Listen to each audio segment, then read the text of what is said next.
Hi YouTube, it's Joshua Miles and welcome back to my channel. Today we're going to be covering yet another solved true crime case for my Curious Case series. Thank you so much for everyone that submitted questions to me for my mukbang that's coming out on Wednesday, which is a Q&A mukbang kind of thing. If you have any more questions you want to ask me, it can be about anything, about me, about true crime, about literally anything. Leave them down below or tweet them to me, I don't mind either way. I'd just like to point out this video is not being made to cause disrespect or anything like that. It's just being made to spread awareness about this case by compiling information from various different public sources on the internet. Now, with all that being said, let's delve right into this case. The case we're discussing today actually took place over 60 years ago, and because of that it's quite difficult to get a factual account of the crimes. None of the detectives who were originally assigned and worked on this case are alive anymore, and unfortunately the local authorities didn't keep a written account of what happened, or at least they didn't keep a very accurate or detailed written account of what happened. Thankfully, a man called Michael Hall spent years interviewing surviving witnesses, relatives, and pursuing any leads for information in this case. And Michael was very successful in finding more information about this case. Michael's detailed report, along with other pre-existing reports, has made it possible to put together a complete account of Joe Ball and his crimes. Now, this case is somewhat of a legend amongst Texans.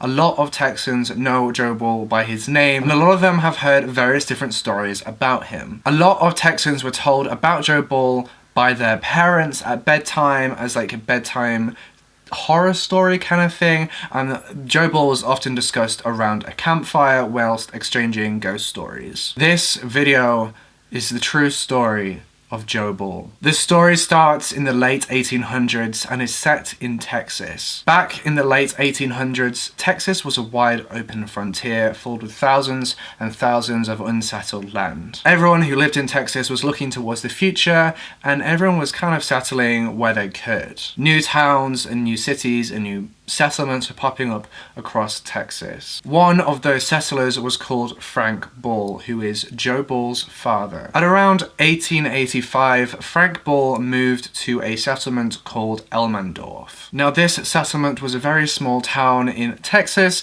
and was about 15 miles southeast of San Antonio. This small town was founded by a man called Henry Elmendorf. Now, Frank hadn't been in Elmendorf for very long before he went to the bank and decided to borrow some money from the bank so that he could start his own factory which processes cotton. Very soon after Frank's factory opened, a railroad was built through the town, and this made Frank's factory business absolutely boom. It took off significantly. Frank's business was absolutely flourishing. Now, Frank became a very wealthy man, and he began to invest in real estate in the surrounding areas. Now, he did this for a number of years before deciding to open his own general store in the town centre. Frank and his wife Elizabeth Ball had 8 children together, and they raised those 8 children in one of the very first stone houses to be built in the town. The Ball family became a very prestigious and important family in the community, with each of the children going on to become important and valuable members of the community. One of the children opened a grocery store in the town before marrying a local teacher. Now, this teacher was called Jane Terrell, and Jane Terrell was actually later appointed by President Roosevelt to be the town's postmaster in 1940,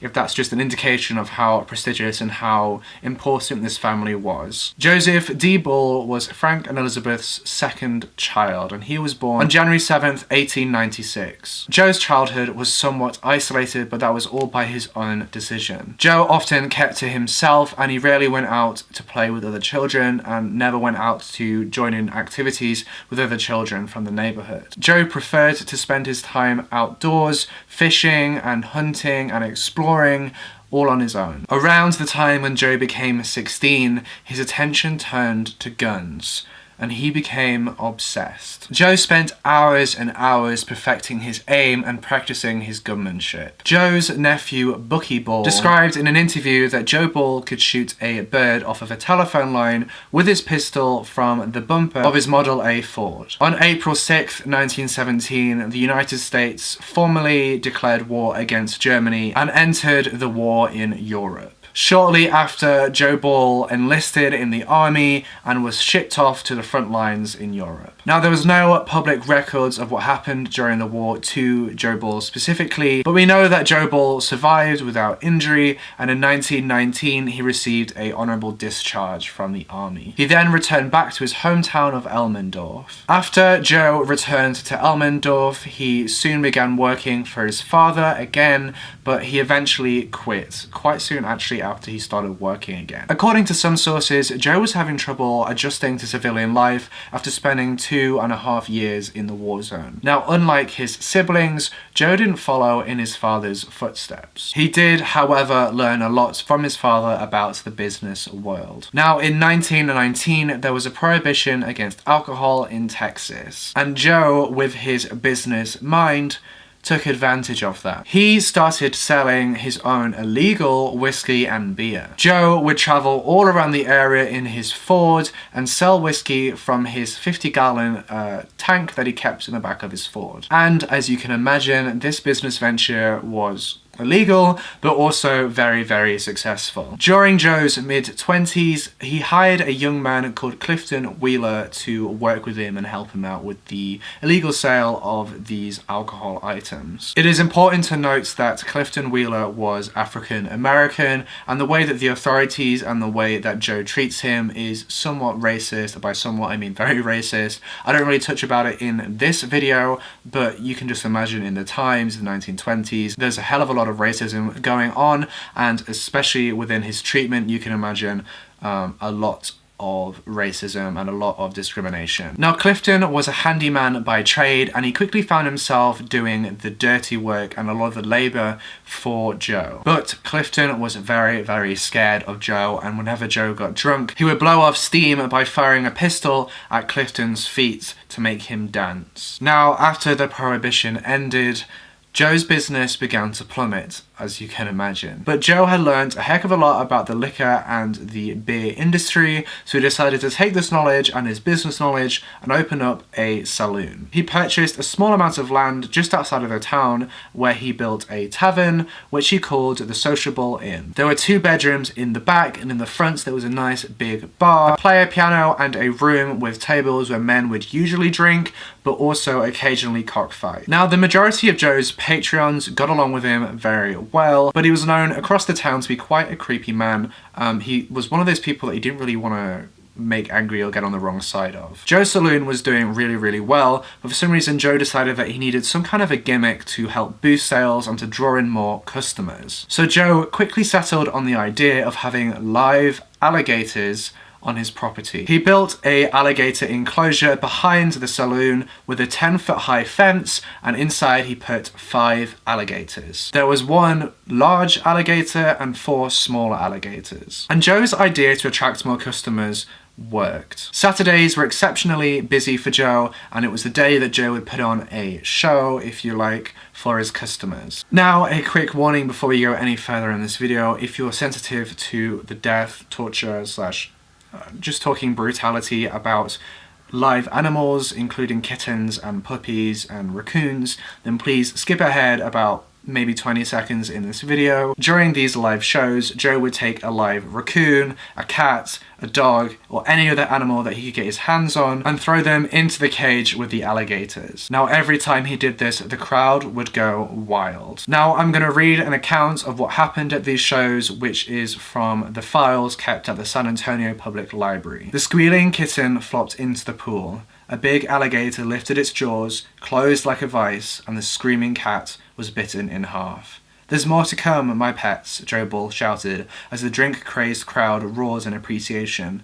He then tossed a puppy into the bloody pool. Welcome back, everyone who just skipped that section. We are in the clear again, and I'm going to continue with the case. Now, Joe didn't just keep live alligators as an attraction for customers. He also made sure to only hire the youngest and the prettiest girls to work as waitresses and to tend to the bar. None of the girls ever seemed to stay for very long, but Joe just simply put that down to them passing through the town and needing to make a quick buck. Now, in 1934, Joe met a woman named Minnie, and her last name I'm totally gonna butcher. It's Gotthard. I don't know how you say it. I'm going to put it on the screen, so let me know in the comments if you know how to pronounce this surname. Now, this woman was from Seguin, I think that's how you pronounce it, and all of Joe's friends did not like her at all. They thought Minnie was a very officious and very loathsome person. But Joe didn't listen to his friends, and he really, really liked her. In fact, he loved her. And the two of them were soon running the bar together. The relationship between Minnie and Joe lasted around 3 years. That was until Joe fell in love with one of the younger waitresses that had just joined the bartending staff, called Dolores Goodwin. And Dolores also fell in love with Joe. This was despite the fact that Joe had once thrown a bottle at Dolores, which had caused a scar to go from her eye to her neck. And then things got even more complicated when in 1937, a young girl named Hazel Brown joined the waiting staff. Hazel was 22 years old. Hazel was full of self-confidence and was described as being very, very, very pretty. And of course, Joe being Joe,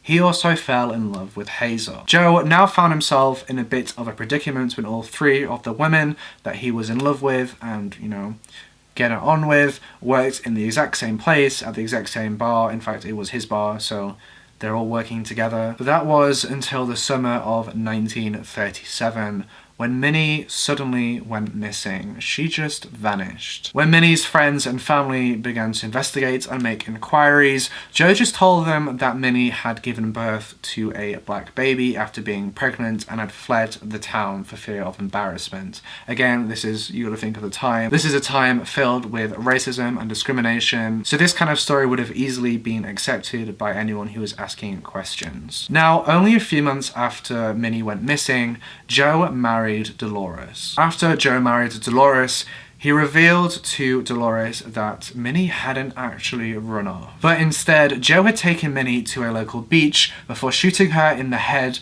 and burying her in the sand. Dolores, however, thought Joe was just winding her up and didn't believe him one bit and just kind of pushed it to the side. Never asked questions about it ever again. And everything was going seemingly well for Joe and Dolores until January of 1938, when Dolores was unfortunately in a very, very, very bad car accident. This car crash was almost fatal, and as a result of the car crash, Dolores had to have her left arm amputated. However, locals quickly began spreading the rumor that Dolores had lost her arm because an alligator, one of Joe's alligators, had bitten it clean off. Strangely, just a few months after this car crash in April, Dolores also mysteriously disappeared. And then, not long after, Hazel Brown disappeared too. While the women in Joe's life were very inconsistent and they came and went, Joe's alligators were consistent. They were always there for him, which is, in hindsight, a really weird thing to say. And Joe was very, very protective of his alligators. On one occasion, a neighbor to Joe complained to him about the smell of rotting meat. Joe reacted to this complaint by pulling out a gun and explaining to the neighbor that it was probably the alligator food and that the nosy neighbor should mind his own business, otherwise he will become the alligator food. The neighbor, understandably, immediately packed up and moved to a different city. Despite all of these sudden and mysterious disappearances that were going on with Joe's staff, Joe's business continued to thrive. People kept coming to the alligator shows, and Joe continued to entertain them. That was until about mid-1938, about summertime. Minnie's family had begun asking questions again. They had failed in trying to locate Minnie and had contacted the Bexar County Sheriff's Office for help. Now, as Joe was Minnie's last known employer and last known public boyfriend, the police went straight to him to ask questions and to interview him. However, the investigators found no evidence, nothing incriminating at all, and as a result of that, Joe was dismissed as being a suspect from the case. A few months later, another family went to the police about their missing daughter. Their daughter was 23-year-old Julia Tulaya, who had worked part-time at Joe's bar. She, like the others, one day just mysteriously disappeared. The sheriff's deputies again went to Joe's bar to question him. Joe told the detectives that Julie was having some personal problems and that she wanted to move on, and so she did. Investigators, having nothing more to go on and no new leads, just accepted what Joe said and moved on. The investigators then decided to go to Julia's home address, which she shared with a roommate, to see if there's any sign or any evidence or a note or anything like that that could lead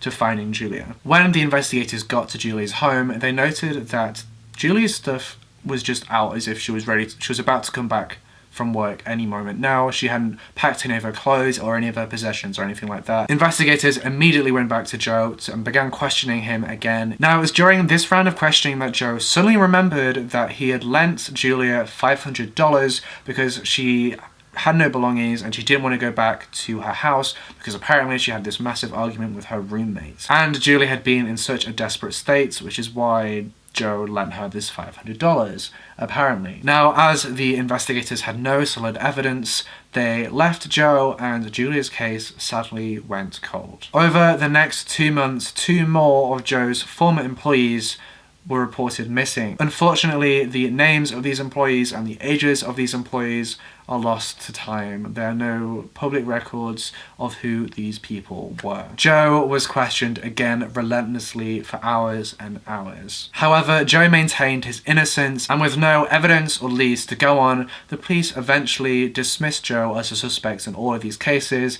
and added these missing employees to their list of missing people. Then, on September 23rd, 1938, Joe Ball's luck ran out. An old neighbour of Joe's had come forward to the police to say that he had witnessed Joe cutting meat off of a human body and feeding it to the alligators. Very soon after, a man came to the police to report that Joe had left a barrel of something that smelled very, very foul outside of this man's sister's barn. According to the man, it smelled like something dead was inside. The next morning, the investigators went to the barn to investigate the barrel, but they found the barrel wasn't there anymore. The woman that owned the barn and lived at the address, the man's sister, corroborated his story, and subsequently the detectives decided to pay Joe another visit. Now, when the deputies arrived at Joe's saloon, they told him that they were going to take him for questioning in San Antonio. Now, Joe asked the deputies that came to take him to questioning whether he could close up the bar, and seeing nothing wrong with that, the deputies agreed and just sat down at the bar. As the deputies sat down at the bar, Joe quickly grabbed a beer and slammed it down on the table, which startled the deputies. Then he quickly went over to his register, opened up the register and pulled out a .45 caliber pistol. Then he went straight over to his register, opened the register and pulled out a .45 caliber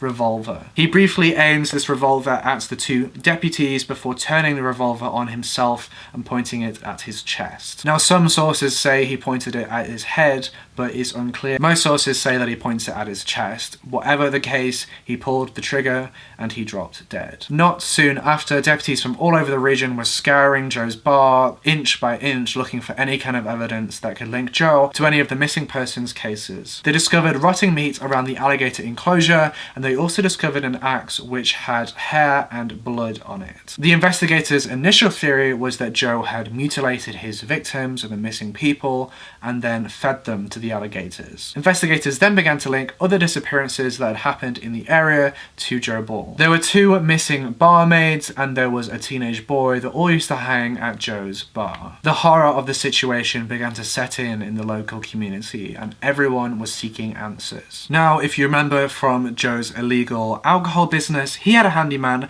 called Clifton Wheeler, and Clifton Wheeler stayed on as Joe's handyman whilst he was running his bar business. Now, investigators were aware of Clifton Wheeler as being Joe's handyman, so they quickly went and picked him up and began questioning him. Clifton was taken to San Antonio for questioning. Now, Clifton initially denied having any knowledge about the whereabouts or what happened to the missing people, but as the questioning got more and more intensive and the questioning went on, Clifton finally admitted in not being totally honest with the law enforcement and that he knew something about the whereabouts of the missing people. Clifton went on to say that Hazel Brown had fallen in love with another man and had planned to move away to start a new life. Hazel had also accused Joe of allegedly murdering Minnie, and once Joe learnt of Hazel's plans to run away, he lost the plot. He flew off the handle. So Joe killed her. Now, investigators were unsure of whether to believe Clifton's stories, and they wanted to validate his claims,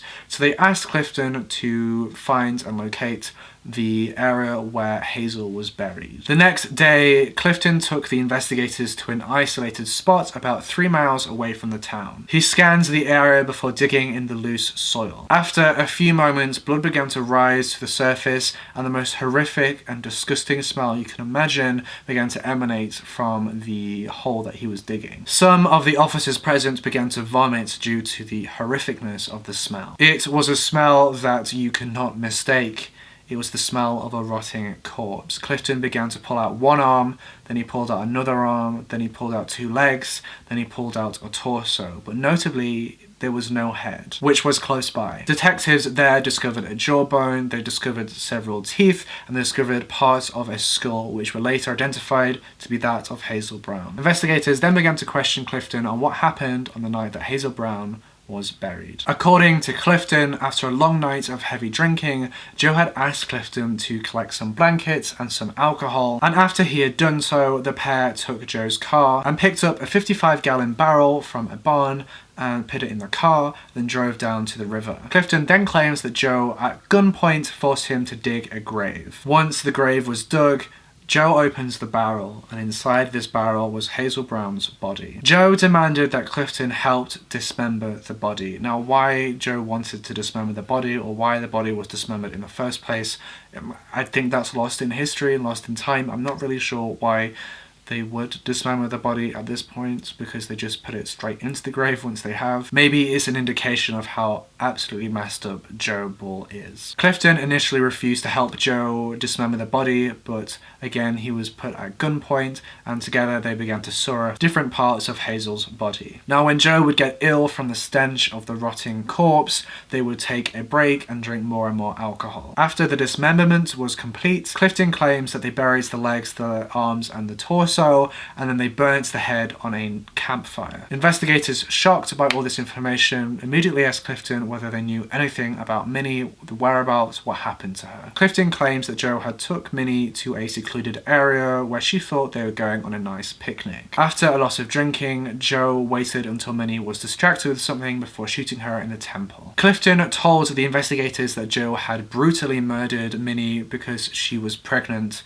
and Joe didn't want this pregnancy to interfere with his relationship with Dolores. Clifton, who I think went on the picnic with them or came to the picnic after Minnie had died, helped Joe, apparently at gunpoint again, to bury the body in the sand. The police, thinking that Clifton had all this information about all these disappeared women and men, went back to Clifton and started asking him about all these other missing people, but he categorically denied knowing anything about anyone else. Now, strangely, the detectives came across a scrapbook in Joe's bar, which was full of pictures of about a dozen different women. Weird as it is, the pictures have never been found to have any kind of connection to Joe. Nobody to this day really knows what the purpose of this scrapbook was. Now, in a turn of good luck and good news, Dolores was found alive in California. She had left Joe for a new start in San Diego and hadn't told anyone. She just up and left and mysteriously disappeared. Now, 2 weeks after Dolores was found, another woman who was missing in the area was also found alive. The flesh in the alligator pond was later identified to have not been from human origin. Dolores, when she was interviewed after she was found, claimed that Joe would have never put a person in the alligator tank. She said that Joe was very kind, that he was sweet, that he was a good person, and he would never hurt anybody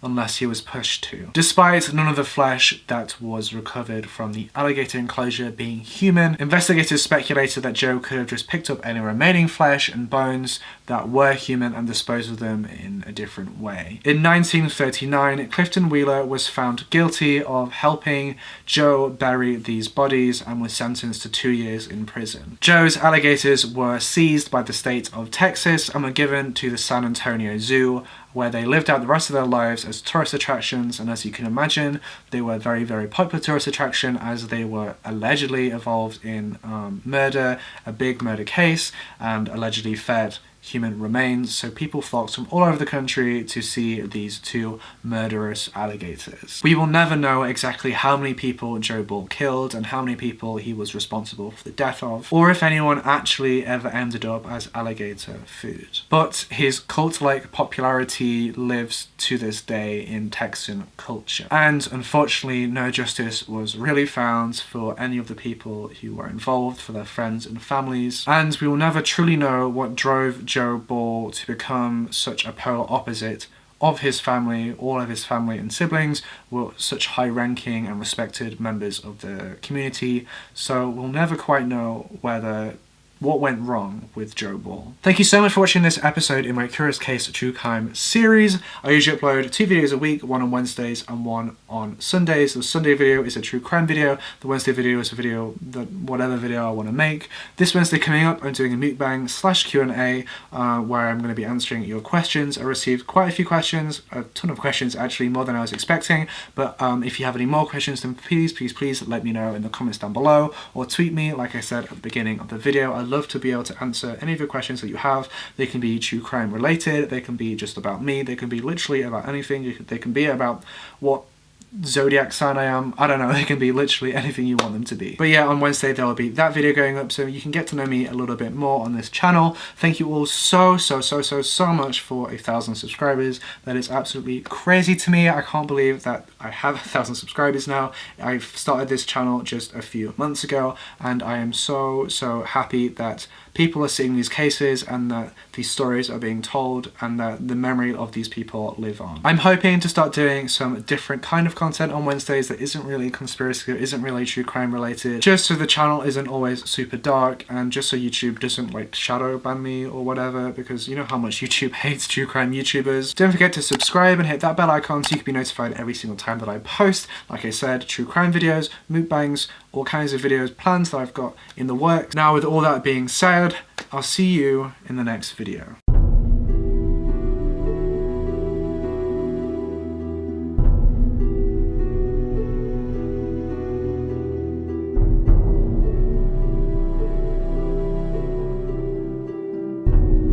YouTube, please do not demonetize me for saying the word cock in my video. Thank you very much. After the dismemberment